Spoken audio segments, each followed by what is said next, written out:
Who invented money? Imagine waking up tomorrow. You reach into your wallet and pull out $100 bill. Same paper, same ink, same color. Nothing looks different. You walk into a coffee shop, order your favorite drink, smile. Then the cashier looks at the bill and says, "Sorry, that's worthless." You laugh, it has to be a joke. But then the customer behind you hears the same thing. The next store says the same thing. Every store, every bank, every person. Overnight, your money became completely useless. But here's the strange part. The paper didn't change, the ink didn't change, the government didn't burn it. Only one thing disappeared. People stopped believing in it. Think about that. The entire global economy, everything from buying groceries to billion-dollar companies, depends on one invisible thing: trust, which raises one of the strangest questions in history. Who convinced billions of people that pieces of paper and now invisible numbers on a screen actually have value?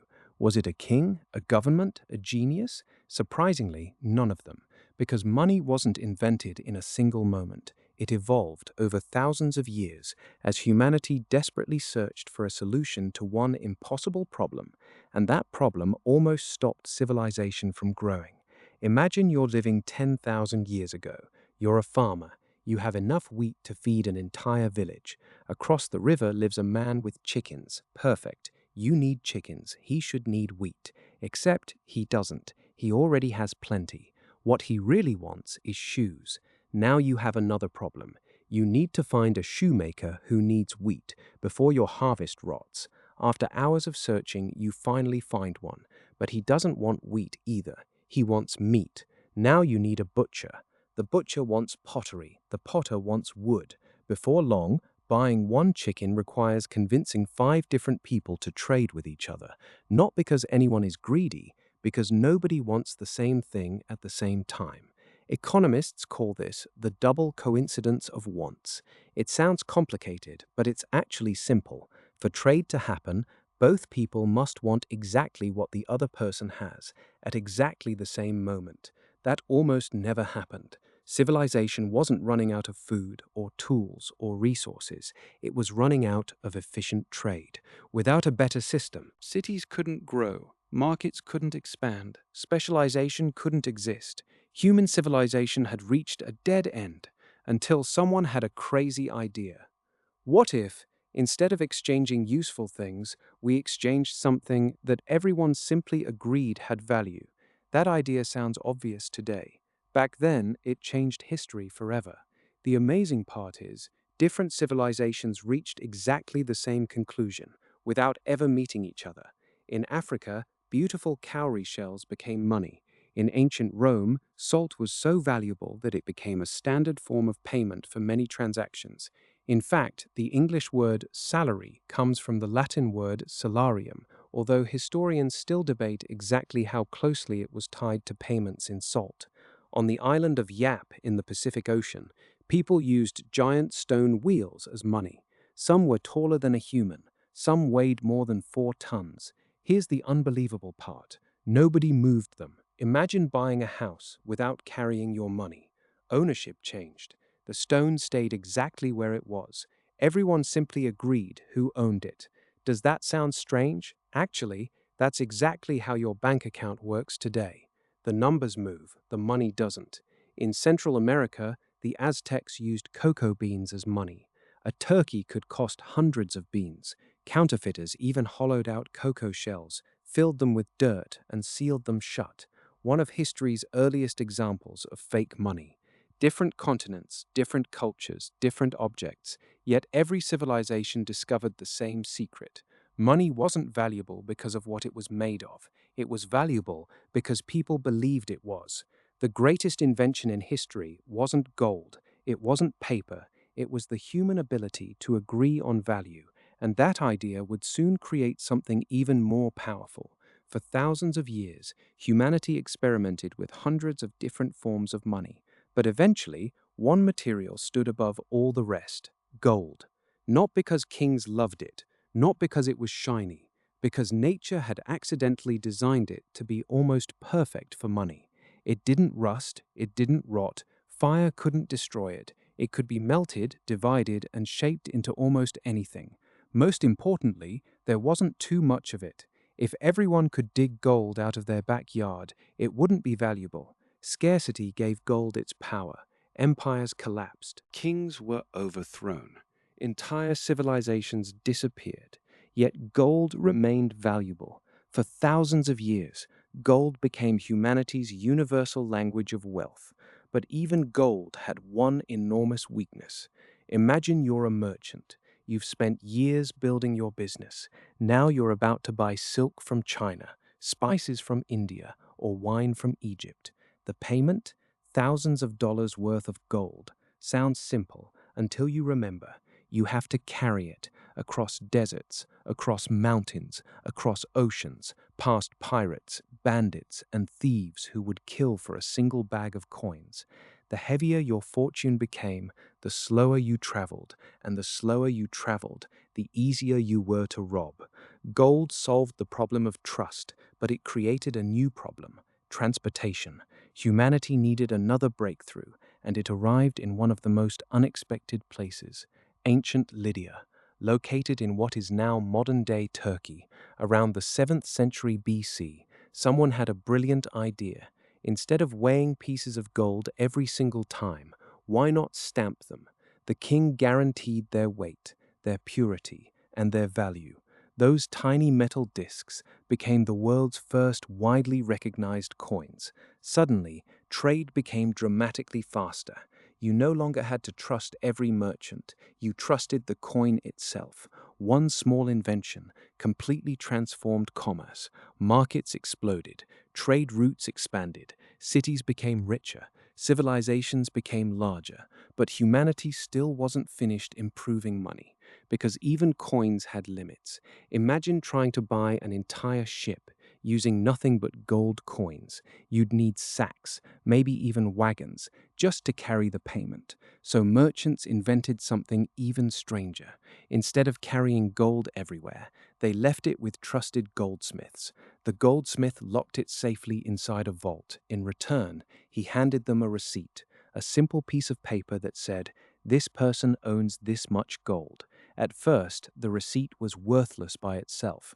It was only proof. But then something extraordinary happened. People realized if everyone trusted the goldsmith, why bother collecting the gold at all? Instead, they simply traded the receipts. Without realizing it, humanity had quietly taken one of the biggest steps in financial history. Paper had become money. Imagine trying to explain that idea to someone living thousands of years earlier. This piece of paper is worth an entire chest of gold. They'd probably laugh. Yet today, that's completely normal. In fact, most of us never see the money we actually own. We only see numbers on a screen.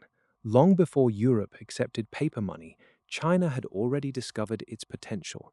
During the Song dynasty, merchants were exhausted from carrying thousands of heavy bronze coins across the country. The solution? Paper notes issued in exchange for those coins. For the first time, people could carry enormous wealth inside a folded piece of paper. When the famous explorer Marco Polo visited China, he could hardly believe what he saw. He wrote that the emperor had somehow discovered the secret of creating money from paper. To Europeans, it sounded like magic, but paper money worked. Trade became easier, businesses grew faster, entire economies expanded. Then governments noticed something incredibly tempting. Most people never came back to collect their gold. The receipts stayed in circulation. So governments and banks asked one dangerous question: what if we printed more receipts than the gold we actually had? It sounded harmless. After all, who would notice? For a while, nobody did. But eventually, too much money began chasing too few goods. Prices rose, trust weakened, and history repeated the same lesson again and again and again. In Germany, during the 1920s, people pushed wheelbarrows full of cash just to buy bread. In Zimbabwe, banknotes reached $100 trillion, not because people became richer, because the money itself had become almost worthless. Printing money looked like magic, until the magic stopped working. Humanity had learned an important lesson. Money only works as long as people believe someone, somewhere, is keeping the promise behind it, and that promise was about to change forever. Then came a day that almost nobody noticed, yet it changed every dollar you will ever hold. August 15th, 1971. Millions of Americans were sitting in front of their televisions, eating dinner, watching the evening news, when President Richard Nixon appeared on the screen. The speech lasted only a few minutes, but those few minutes quietly changed the global economy forever. The United States would no longer exchange dollars for gold. Think about what that meant. For thousands of years, money had always been connected to something physical, gold, silver, or another valuable object. Now, for the first time in modern history, the world's most powerful currency stood on something completely invisible: trust. Look inside your wallet. That $100 bill isn't backed by gold. It isn't backed by silver. It's backed by one simple promise: that tomorrow someone else will still accept it. And somehow, that promise has been enough to power the largest economy on Earth. But history wasn't finished, because in 2008, the world experienced one of the biggest financial crises ever recorded. Banks collapsed, companies disappeared, millions of people lost their jobs, families lost their homes, entire life savings vanished almost overnight. For many people, something even more valuable disappeared: trust. Trust in banks, trust in governments, trust in the financial system itself. Then, only a few months later, someone hiding behind the name Satoshi Nakamoto published a paper that asked one revolutionary question: what if money didn't need banks at all? Not a government, not a central bank, not even a company. What if the system itself could create trust? That idea became Bitcoin. At first, almost nobody cared. Some people laughed, others ignored it. A few believed it could change the world. So what exactly is Bitcoin? Imagine a notebook. Every time someone sends money, a new line is written inside that notebook. Normally, one bank owns the notebook, and everyone trusts the bank to keep it accurate. Bitcoin changed one simple thing. Instead of one notebook, millions of identical copies exist on computers all around the world. Every transaction is verified by thousands of machines before it becomes permanent. No single government can secretly change it. No bank can erase your balance. No one can simply print more Bitcoin whenever they feel like it. Unlike traditional currencies, Bitcoin has a fixed limit. Only 21 million Bitcoins will ever exist, not 22 million, not 50 million, 21 million, forever. Supporters call it digital gold. Critics argue its price changes too wildly to become everyday money. Maybe they're right, maybe they're wrong. History hasn't finished writing that chapter yet. But whether Bitcoin succeeds or fails, it already proved something extraordinary. For the first time in thousands of years, humanity had created money that didn't require trusting a government. It required trusting mathematics. Think about how strange that really is. For thousands of years, we trusted kings, then governments, then banks. Now, some people trust computer code. The technology changed, but the question stayed exactly the same. Who do we trust? And maybe that has always been the real story of money. Not gold, not silver, not paper, not Bitcoin. Trust. Every civilization believed money was something physical. Gold, silver, shells, coins, paper, plastic cards, digital numbers, Bitcoin. But history tells a very different story. Money was never about the object. It was always about belief. Every dollar, every euro, every yen, every Bitcoin exists because billions of complete strangers wake up every morning without speaking to each other and silently agree that it still has value.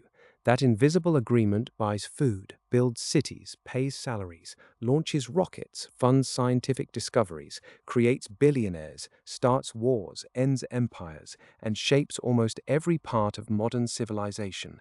Think about that. Civilization isn't built on concrete. It isn't built on steel. It isn't even built on money. It's built on trust, because the moment trust disappears, money becomes nothing more than paper or metal or numbers on a screen. So, who invented money? No king, no emperor, no government, no single genius. Money wasn't invented by one person. It was invented little by little by billions of people who chose to believe in the same idea, an idea so powerful that it built civilizations, connected continents, and transformed the entire world. Maybe the greatest invention in human history was never money. Maybe it was humanity's ability to trust complete strangers, because without that trust, there would be no money, no banks, no trade, no economy, and perhaps no civilization at all. The next time you pay for a coffee or tap your phone or send money across the world in seconds, remember this: you're not just spending money, you're participating in one of the greatest stories humanity has ever written.